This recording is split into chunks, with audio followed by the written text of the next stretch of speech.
DIY Easy Home Solutions. I'm your host, Yusuf Rabadi. Today we're going to talk about salvaging compressors.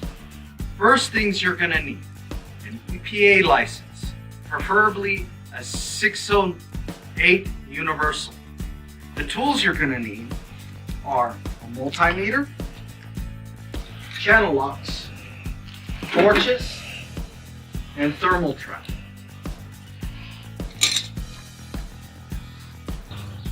What we have here is an old scroll compressor taken out of an old unit from one of our clients. So today we're going to sweat these off.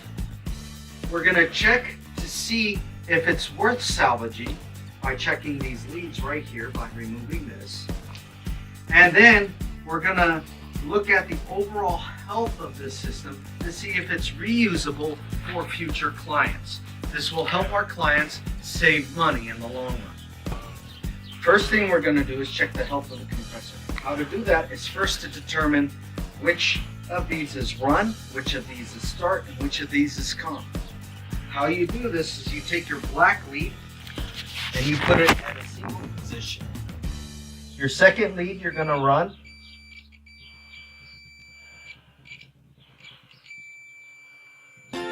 And as you can see, we got 2.1. Your next lead,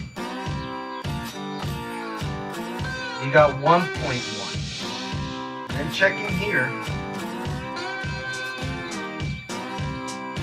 you got 2.6. Your common up here. This is your run, and this is your start one. Both of these together should equal each other if the unit is healthy. So let's check again. Our run winding is 1.2.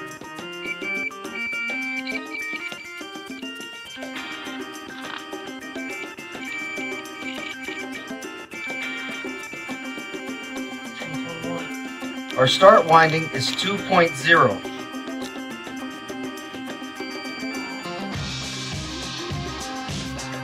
Our windings together are 2.6. So that tells me that this unit is healthy itself.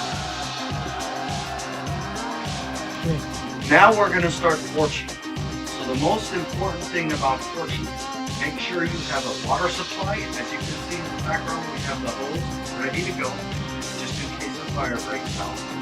We have making sure that everything's off at the beginning. Okay. You're gonna have your thermal trap. This is a very good product.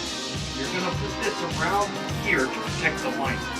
So you always do your prep work before you do anything else. And as you can see, it's a gel that you're gonna put on. And you put it around what you want to protect. So it's gonna absorb all the heat from where you want to protect.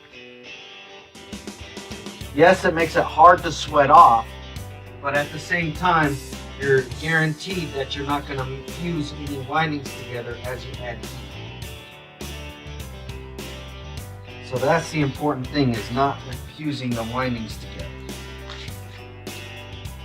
Because we're going to add a lot of heat to remove these stubs.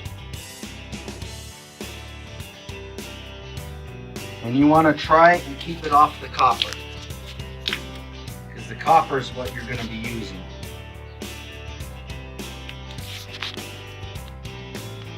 So you make like a thick paste all around, as you see here.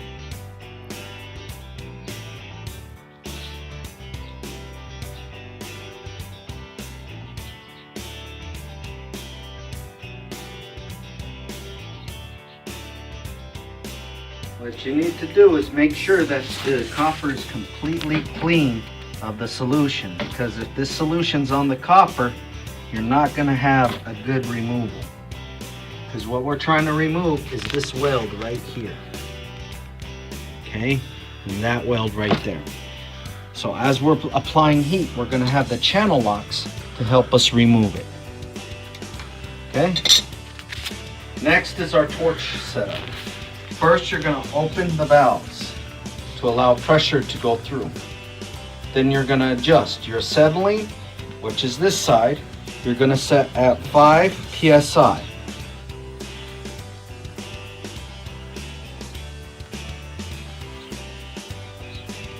Make sure this is off too.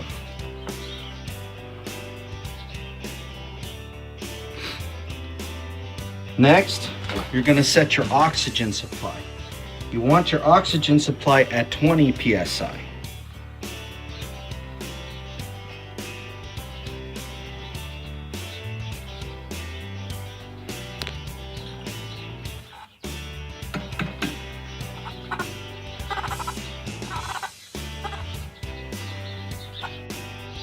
So as you can see, it's at 20 psi and at 5 psi. This will give you the proper amount of fuel to oxygen ratio that you need for your heating. So now we're going to get over here and we're going to start sweating these out. Okay, keep your hoses away from your flame. Now we're going to set the flame. First you start with the fuel.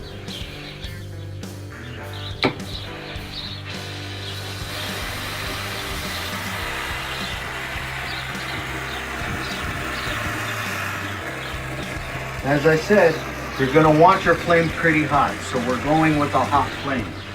Not to cutting, but to melt.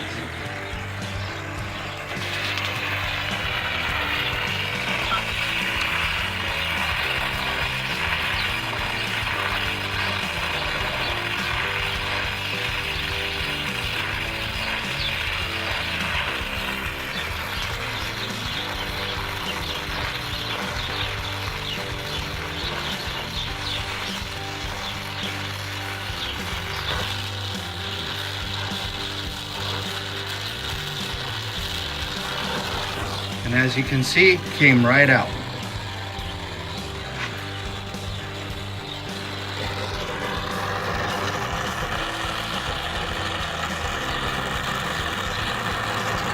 Same concept here.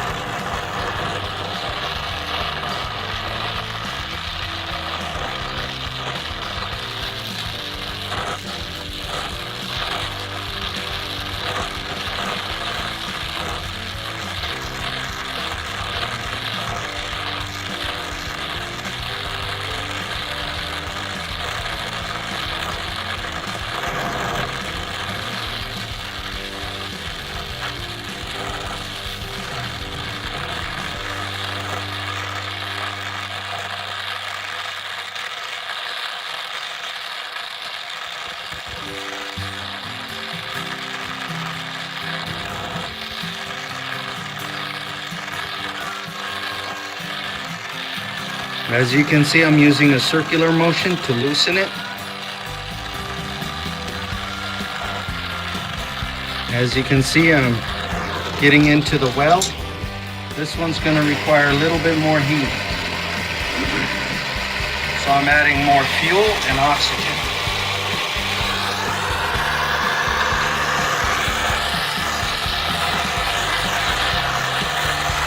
But you want to be careful as not to cut this open.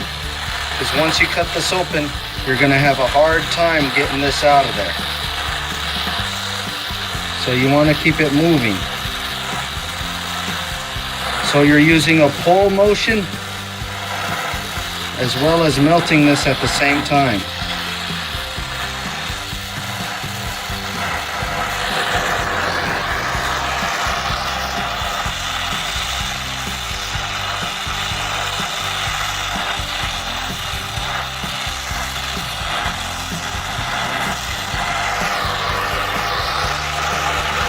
You want to keep your face away from the fumes.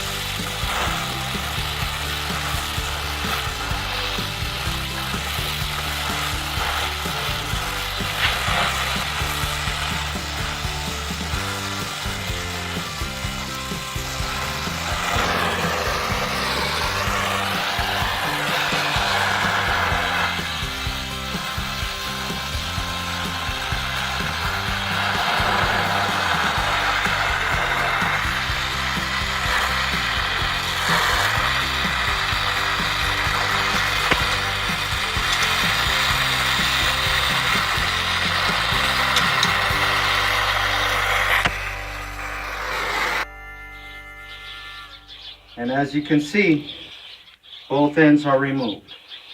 Now we've successfully salvaged the unit. So now this is the part that you let it cool, and then you recheck the windings once it's completely cooled off.